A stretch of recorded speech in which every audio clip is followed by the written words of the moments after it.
is John Gogliettino, and I'm your host. This evening we're having a change of gears. We're going to be talking about health. We all are concerned about our health, and we got a health coach with us tonight. Is going to hopefully make us much better people, especially yours truly. So anyway, with me is Michaela Hastings, and welcome to the show. Thank you for having me. You're welcome. Now, like all our guests, I asked them to tell a little bit to our audience about themselves, you know, how long you've been in the area, how long you've been doing what you're doing, your schooling, or whatever. Okay. Like how you got to be a health coach. Okay. All right. Basically, I've actually been in the area my entire life. I'm from New Milford, okay. But yep, entire life there. And I decided one day when I was just 18 that I wanted to be a personal trainer and I wanted to go into health. And so I attend at WestConn. I'm majoring in health promotion studies, and I'm graduating in December of this year. It was last winter that I ended up being really sick with mono and Lyme, and that's when I took a more holistic approach to all my training and my nutrition, and that's basically how I've healed myself. And so now that's the way I train people, and I find that's more healing. So I also have a certificate from the Institute for Integrative Nutrition as a holistic health coach. And I have my personal training certification through the American Council on Exercise. Okay, so you've been doing, just to recap, how long you've been? I've been training for about almost 4 years. Oh, okay. Almost 4 years now. Quite a while. Now, what kind of people come to you first? Is it the over-the-hill crowd, or is it more healthy people that were away for a while and are coming back into it, or a combination of both? The people that are coming to the gyms? It probably is like a combination of both. You got the people that want to lose weight, but then you also have the people that are already in shape and they just love a great workout and they love to push themselves, and it's fun to have a trainer there because it's so individualized. You know you're doing everything correct. You know you're not going to hurt yourself, and so yeah, it just depends on the person and you know what their goals are and stuff like that. Now we can't advertise, but you do Yes. work out at local. You do your work at local gyms. So. Yes.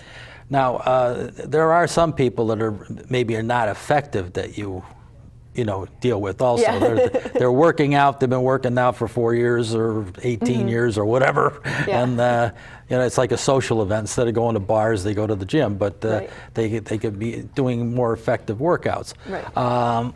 What's your opinion on getting on the treadmill and knocking out an hour on the treadmill and saying, this is going to get my gut down one of these days, or doing something different? I'm a big candidate of doing something different. There's a lot of research coming out now how too much cardio is actually very detrimental, especially even to weight loss goals.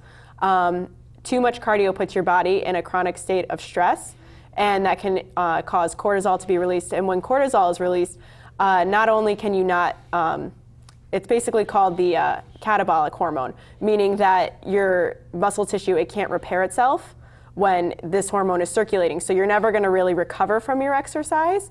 And the extra cortisol, because it's so much stress on your body, that's when people actually start putting weight on around their midsection and stuff like that, because that's what too much cardio can do. I recommend too much cardio could actually add weight? It can actually add weight to you. If you Wow. ever go to a gym, you notice the people that sit and do cardio for every day for an hour, they never lose the weight. And it's because of that chronic cardio, they don't know what to do. So I actually recommend all weight training. And there's 7 basic exercises that I do with people that are functional. And it's for any age group. You need to squat, you need to lunge, you need pushing movements, you need pulling movements, you need rotational movements, bending movements, and then gait movements. So that could be counted as cardio and stuff, but I prefer to do that in more intervals. That mimics what we were more designed to do. We were never designed to go out and run marathons or hours at a time on the elliptical or anything like that. Like, our bodies are made for short bursts of energy. Like they used to kill the deer to take it down to the fire. Exactly. Down by the river or whatever, and they kill the deer, and then they drag it along, and those are lunging acts. Right? Exactly, yeah, that's all the functional movements. So that's how I like to mimic people's exercise programs. And by doing so much strength training, And I make people lift heavy, I modify everything to what they can do.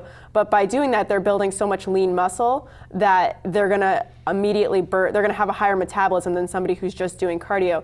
Because when you're doing cardio, you burn your calories, but you only do it for the time that you're burning your calories. When you strength train, you build that muscle. Muscle actually takes up a lot more energy. So that increases your metabolism a lot more, so you can start burning into your fat stores. Another way, I don't think cardio is so much terrible. I think people just need to restructure their cardio and do more interval-based cardio. So if somebody were to sprint, they could sprint for 30 seconds and then rest for another minute or something and then get back to it. Or even if you're not running, you could, power walk up a hill and then decrease the incline for a little active recovery in between. Now, what do you recommend the time on this exercise? Because people are always saying, I don't have any time. Right. And they may have a half an hour. Right. But they think they got to go there for 2 hours. Right. So what is for someone that's busy, Yes. what is a minimum exercise? And doctors have said 3 times a week. Right. That might be too small a time. Right. So there's a couple of questions in there. That's okay. All right. I think it depends. It varies person to person. Some people, depending on, it all comes down to how much you're eating and stuff like that. If you're eating a lot to fuel your exercise, you can work out as many days as you want. I never recommend more than 5 days in a row. I've actually, turned people down for training because I know they're going to be they're doing other stuff outside of things, and I'll say, you need to cut back on the exercise. Because that's, once again, where cortisol is going to be released. It can still happen with strength training. You can still overdo it to your body. But it all depends. I mean, so at least 5 days, not 6. Maximum, right. Because there's easier to people that say. do 6 and they take a day off. Exactly. And at that point, it's fine if you're training for something. So you would only do that for a few weeks at a time, and then you would cut back your training. You could, I know some people, they do fine on once a week. Sometimes I do maybe 2 to 3 times a week, depending on how I'm feeling. I might do a little bit more. I just basically go in, I lift weights, and I might run some sprints, and then that's my workout. So it usually takes, for me, depending on what I'm doing, I can be done in an hour, 3 times a week. But you can also structure it to do more circuit training, which is a big thing now, to make your workouts more efficient. So you could do a pushing movement and then a pulling movement and just keep going back and forth. And there you go, you got a little cardio in there because you're keeping your heart rate up. And then you just got 2 of your exercises out of the way and done. So you could alter it that way also. So no more, you can get away with 3 times a week at an hour at a time. Absolutely. Yeah, and that's in keeping with what doctors have said. Exactly. 3 times a week, and that's roughly the amount. Yep. Now, what can you talk? Let's talk a little bit about foods. Okay. There's protein foods all over the place. You could go into a store and they got sometimes the entire wall here, the studio length of stuff it's all sugar water and what have you. What do you think about these? How should you be? Is there any particular thing you should be drinking? Right. Water. I set that up for you perfectly, didn't I? Okay. So you wouldn't recommend any of those protein and Nope. Yeah, this is a super duper drink that'll send you to the moon and back. No, it's all just super processed. Sugar. Our bodies can't digest it. There's a lot of sugar. If it's not sugar, it's fake sugar, which your body still can't process. It's not really doing much for you. You can get everything you need from Whole Foods. And not Whole Foods the store, I mean actual Whole Foods. We're not endorsing any particular store. Right. Now, what about vitamins and that kind of thing, supplements? There's a big controversy. Doctors are in it. People in the government are in it. Sometimes you question what the people in the government are saying and whatever, and you sometimes question what doctors are saying because sometimes. People have been, like vitamin C has always been effective for me, and when they tell me vitamin C, I just get a normal recommended, what they recommend, vitamin C, and not 1,000 milligrams a day or whatever. Yeah. So what are your thinking on supplements? The supplement industry is another way for the pharmaceutical companies to make their money. Most people actually aren't as malnourished as everyone makes it out to believe. Another thing too is a lot of supplements are actually made from coal, so you don't digest them. It's kind of like you're just peeing them out. Coal. A lot of Like supplements. the stuff that comes out of the ground from West Virginia? Yep, that's where a lot of supplements are actually made from. So they're not even derived from natural materials that you can absorb. The only supplement that I take and that I ever recommend to people is actually cod liver oil. I take it in capsules because it's nasty drinking it.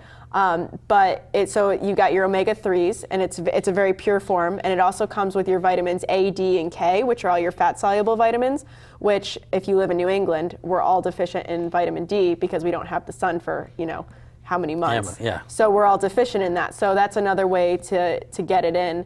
And then the omega-3s, they're really good for your diet because it really works with like your brain nerve connection. So a lot of people that end up with all these like mental disorders, like we have a big influx in it, a lot of the times it's because we're so deficient in cholesterol and 2 in vitamin D, or not vitamin, sorry, omega-3s, that we're not making the connection there.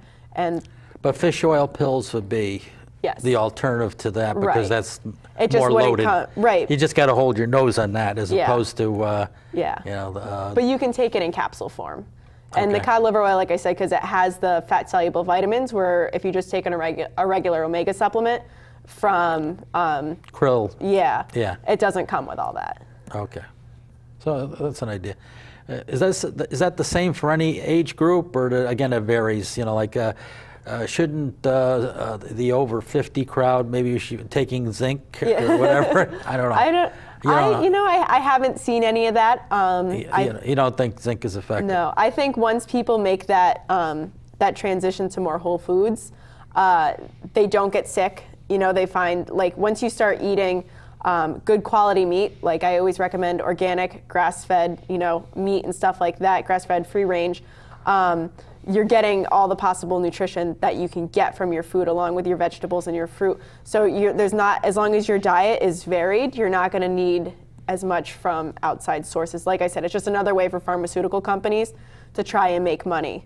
So. Right, we didn't really get into that as much as I wanted to. Bread's obviously out the window. Right.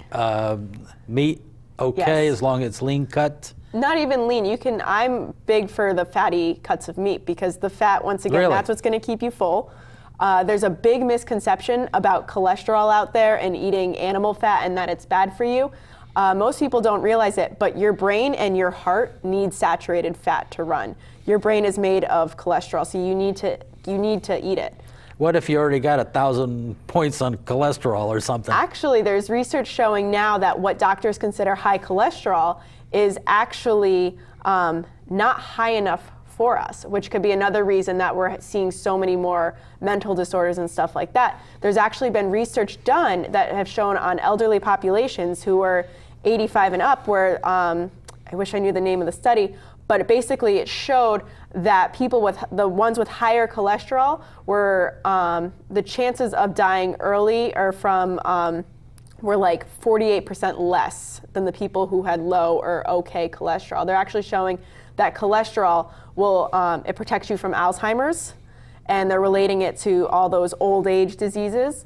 So it's actually very important. So cholesterol is actually something doctors keep occupied with. Right, but it's not something that's actually, there's actually not even a single study out there. If you're exercising and everything else is good, you're not really, you're minimizing your fat on your belly. Yep, that's the important thing, because there's actually not a single study out there proving that cholesterol even causes heart disease. Even the good cholesterol, bad cholesterol, the cholesterol that they're finding, the LDL cholesterol that is like clogging people's arteries, they're finding that it's oxidized. So oxidative stress happens when you exercise or when you're in a chronic state of inflammation, and they're finding just those cells lose function and attach to your artery walls, and that's what clogs it, but it's not the cholesterol itself. And if you brush your teeth, that's another area. Exactly, gotta brush your teeth. Yeah. Help those gums. Right. Core training. Yes. Okay, that's very important, right? Yes. So everybody, regardless of age, should try to keep their core, in other words, get rid of that little, Yeah. whether it's a little belly or a larger belly, that it's not good to have a belly. Not even that, but your core is the basis for all your movement. So from here down to even like below your hips and stuff like that. But you can focus. Most people think of it just right here, but your core is what leads you into all of your movements. So if you don't have a strong core, you're going to end up with a lot of imbalances, and certain muscles are going to take over for certain exercises, and that's where people get injured. So first and foremost, before you train anything else, you actually need to train the innermost layer of your core, called the transverse abdominis. And that's the one that's, it's responsible for your posture and holding you in. And you can tell actually if yours is activating correctly. It's a string test, and you tie it around, and you tie it so it's a little snug around you, not too tight, and you bend over. And if you feel the string loosen, it means that your transverse abdominis is activating as it should, and you're fine. But if you bend over and you feel your stomach press against it and that string gets really tight, that shows that it's not activating properly and that you need to retrain it. So. Yeah, I probably have to retrain a lot of that area. Okay.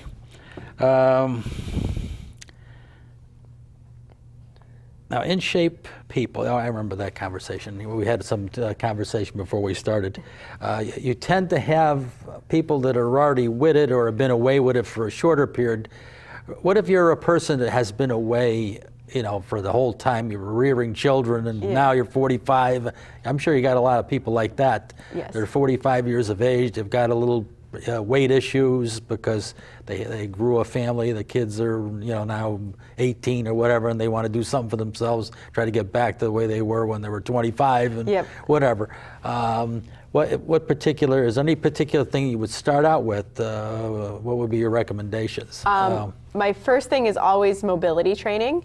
That's my number one thing, because you have to stretch. You have to be able to go through as much of a range of motion. I know sometimes there's limitations, but for a normal, healthy person, they need to be able to go through the full range of motion for exercises and to make sure that there are no imbalances. So a lot of people, when I first bring them on, I tell them, I said, I know you want to lose weight. The first couple weeks, we're literally doing nothing but stretching. And that's how I work with them. And then it's amazing how well they can move. People don't realize it right away. They value the pounds on the scale a little more than how they value actually being able to move. And I think there's nothing better than actually learning to move properly. And then from there, I would go to core training, and then I would add in the more functional kind of training and stuff like that. Now, people like that start out slow, but would some type of a movement exercise, like you were saying before, would that be better before they start weights? Or yes. Yeah, okay. Absolutely. And I actually, in the beginning, I always have people stretch before they even work out. Like I always do it right at the beginning of their workout. Once they get more active, and they can just drop down, like if they're in a squat and they can get their butt all the way to the ground. I obviously don't need to work on mobility for those muscles. They can go through that full range of motion. So then we stretch afterwards, and just some light stretching just to keep everything moving and making sure that it's nice and loose. Okay. If you had somebody in here, I'm trying to think, is there some type of simple exercise, or you demonstrate, let's say moving myself without having too much movement. If somebody sits at a desk all day and their excuse not going to the gym is they can't get out, right. Is there something they could do right sitting at the desk? Let's say there's a chair here or something. We could do it. We could do it right now. Okay. All right. Stand up. Okay, stand up, but not too high. Yeah. Okay. Yes. Now sit back down. Sit down. Okay. Now stand back up. Okay. I get you. Up Sit and back down. Up and down. There you go. Up and down. Just squatting.